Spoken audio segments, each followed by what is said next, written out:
Now we bring in the coach. Coach Sala, Michael is off on a boat with baseball fans. It's Peter and Don. How are you? I'm beginning to realize he only comes when we lose. Yeah. Isn't that true? It's like he relishes. It's like he enjoys the moment. It's strange. Coach, I hope you're having a good start to the holiday season, and certainly yesterday was a good start. First thing I got to know, was Zach just more comfortable, like the pressure was off yesterday because what else bad could happen? Or did you guys craft the playbook for his skill set a bit more yesterday, or some combination of both? You know, I do feel like he played with a lot more freedom. He was very fast. He was very decisive. There was,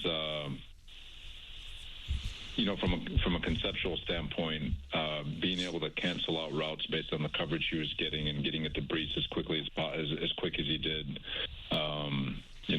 There's a lot of crap moments that requires the quarterback to just do something out of the ordinary, and his percentage on those plays was really, really high. I thought he played a really, really, really good freaking football game, and when you can convert third downs and the way he was converting a lot of them, I mean, giving a 50-50 ball to Conk, going off schedule to Garrett,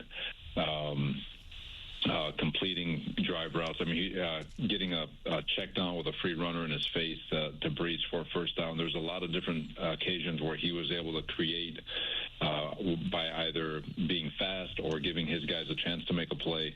It extended drives, and when you can extend drives and have more first and second down opportunities, you can, the play caller can get into his playbook a little bit more and into the bag, if you will, and start doing all the fun stuff that these guys design. And obviously we've been really, really bad on third down this year, but yesterday we were a lot better, and it opened up opportunities for everybody. And it all started with Zach just being outstanding in situational football. Now, maybe you saw it differently because you're on the sidelines and I'm watching on television, but the one throw in the second half on that 3rd and 15 to Garrett, where he's throwing across his body, throwing in the middle of the field, I'm like, oh, this is going to get picked off. And there he is, open, makes the catch. Like, I don't know if that's a throw, A, he makes a month ago, or B, whether if he did throw it a month ago, it'd get picked off. But that play, to me, looked way different than anything I've seen from him all year.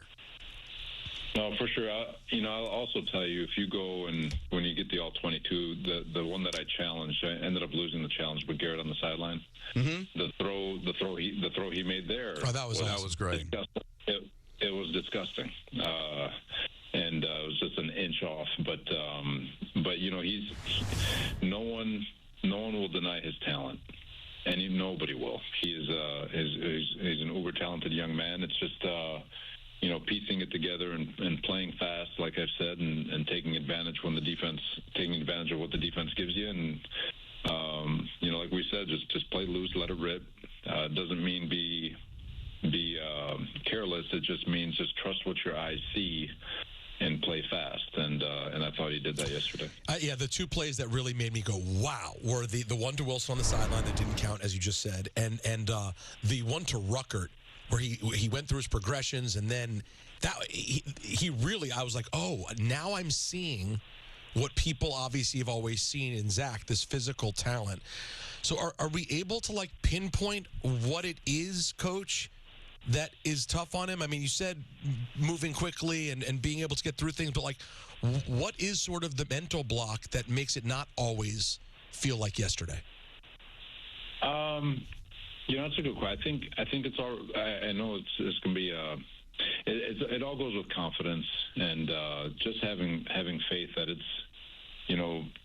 There is that fine line of aggression, right, and recklessness.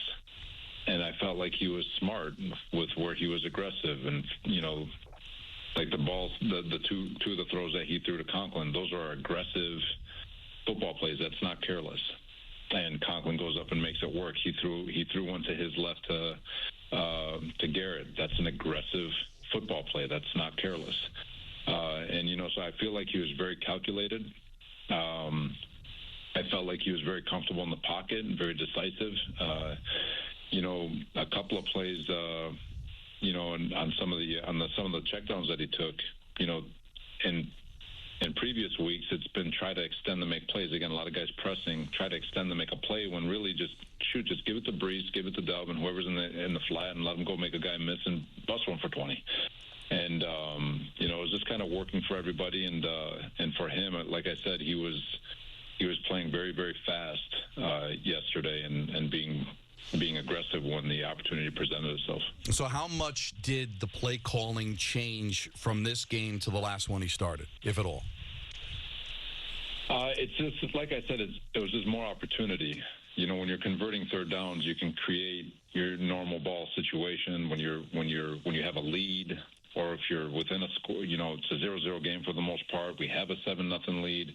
You can play more of the indecision game instead of having to sit there in 11 personnel and drop back all the time because you're trailing or you're playing catch up like we have been the last few weeks. You can play your normal base defenses. You can get into the bag of tricks that you schemed up throughout the course of the week because you're getting added plays, and I think that's where it's typical when you lose. They didn't run enough. Well, it's because you're throwing the ball over the place, and when you win, there was great balance because you're trying to run the clock out. And but I thought Hackett did a great job. He stayed aggressive. He did a great job mixing up. Got a couple reverses in there, some screens, some shots. Did a good job in the run game, especially in the second half. So opportunities to be had, and again, I thought everyone was on their game. So, what game is haunting you the most as you sit at 5-8? And you could so easily be at 6-7 and having a real playoff conversation. Which of those losses is the one that you go, that I wish we could have just gotten that one right there? There's a lot of. I feel like all 8 of them are haunting. But you go through it, and I don't know. I mean, I feel like we had opportunities. We had opportunities against New England. To win that football game. We had opportunities against Atlanta last week. We had opportunities against Vegas, driving to take the lead. Had opportunities against Kansas City. Didn't quite work out. But, we've had our opportunities. Obviously, it didn't work out in those situations. It worked out yesterday. And, we just got to focus on the moment and focus moving forward and seeing how we can keep trying to string together wins and see what happens. Yeah, see, that's why I look at that game and I say, why is this happening? Why is Hackett being more aggressive? Why is it working all of a sudden now? And the conversation we had earlier in the season, Coach, I don't know if you remember where I said it feels like he flourishes when nobody expects anything to do anything, right? Like Zach's getting his job back again, the season's over, and he flourishes. The Bills, you lose your starting quarterback, he comes in. Oh, you're down 17-0 against Kansas City, comes back. So how much of maybe the pressure being off, or you're allowed to be aggressive because of the situation you are in the season, lends into him feeling more comfortable and playing at his best? And can we see that when there's a pressured pack situation, when there are things expected from him? Hopefully I don't lose you guys on this one, but no, you got me. There's two types of people when it comes to competition, and it doesn't mean you're built this way. It's just you can fall into one of these categories by accident, and there's individuals who want to be the reason why you've won, and then there's individuals who don't want to be the reason why you've lost.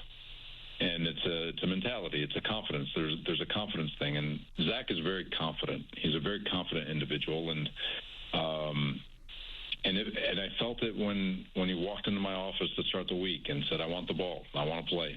And that's the mentality of a guy who wants to be the reason why we win football games. And I think it reflected in his play, and just being confident that he can be that guy. He can be a guy that elevates the people around him. He can be a guy that can take nothing and make it something, which he did on many occasions yesterday. And that's the quarterback position. It's for whether it's fair or unfair. It's why they get paid the most money out of any position. They're an important group. It's the most important position on the field, and I felt like, and I think I speak for everyone, he went into the game with a mindset to go win it, and he was, like I said, he was very, very smart. He wasn't reckless on any occasion. He was just extremely smart and aggressive when he could be, and and because of it, we were able to stay in rhythm. We were able to string together plays, which we haven't been able to do. Drives, we had a 10-play scoring drive. We had 8-play scoring drives. Just things that we have not been able to do.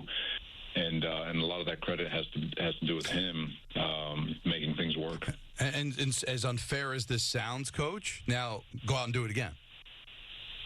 Right. That's so consistency is the truest measure of performance, both good and bad, and hopefully he can get confidence in him too. He's go do it again and just keep doing it over and over and over again, and let's see what happens. So in my constant quest to understand exactly what you've been saying about Zach Wilson for the last 2 years, here's where I'm at. Because you've talked about confidence a lot, but based on the example you just gave of the two kinds of people and how they handle competition, it sounds to me like you're saying it's not a confidence issue in Zach in that he doesn't have confidence. It's that at times he's overconfident in situations that he shouldn't be. And now he's maybe learning how to sort of measure his confidence and make the right decisions within that. Is that close to right? Wow, this is deep. Yeah, because Zach is a guy who thinks he can, every play is a play to make. It's kind of like Josh Allen. What hurts Josh Allen sometimes is that every single play is a play that he believes that he can make. And sometimes the best play is the play that's readily available for you right here. Sometimes the best play is no play. And Zach, just finding that balance, when he does find that balance, he plays really, really, really, really well. And like I said yesterday, he was,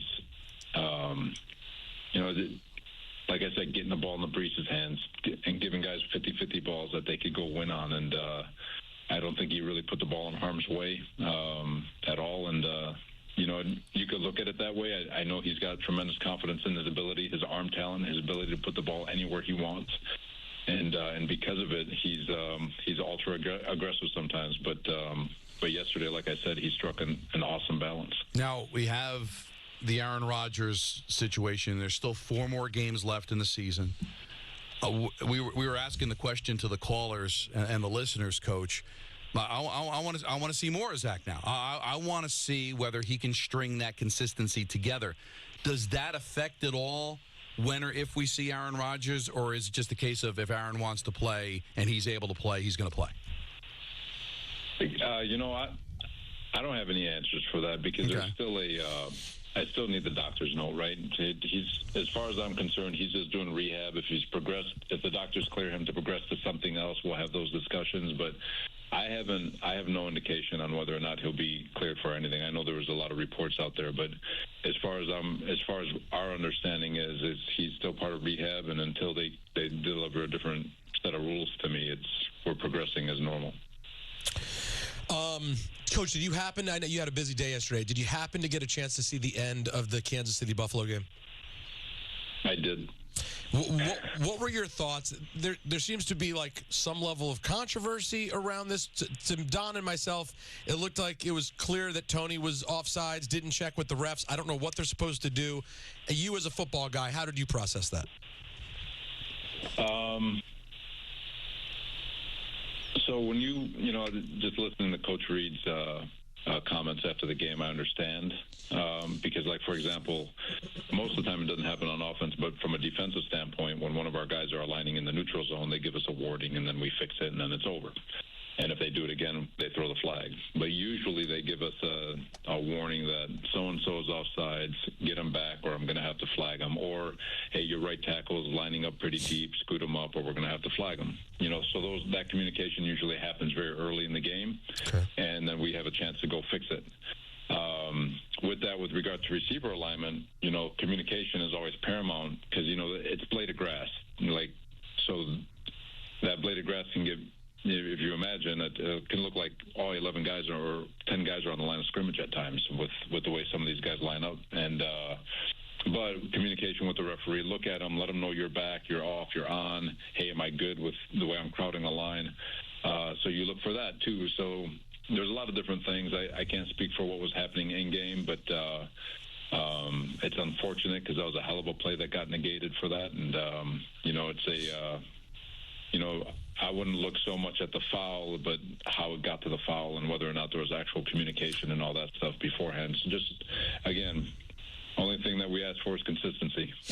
The referees are human. They're going to miss stuff. It's really hard on them, too, with all the different rules that they've got to call and know. But you're just looking for a level of consistency. So as a coach, you wouldn't be expected in that particular situation to an official to let it go or to tell the wide receiver unprompted to get back on side?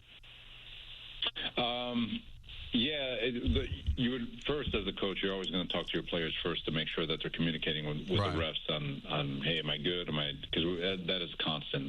If you look at guys around the league, they're constantly communicating with the refs, looking over to make sure, even on like punt and field goal block and all that stuff, you're looking to the refs, give me a thumbs up that I'm good, so I don't have to. And they'll tell you back up if you're offsides. So you're always going to look to the player first to communicate the proper way. But as a coach, you also want communication in that regard. And if a player is being a little too aggressive with his alignments, or he's aggressive with his hand usage, whatever it might be, just communicate before you throw something. Give us a chance to coach it before it becomes a problem. Coach, thank you so much for your time this week. Congrats. Go get another one next week. Yes, sir. Thank you, guys. Talk to you Appreciate next week. it, Coach.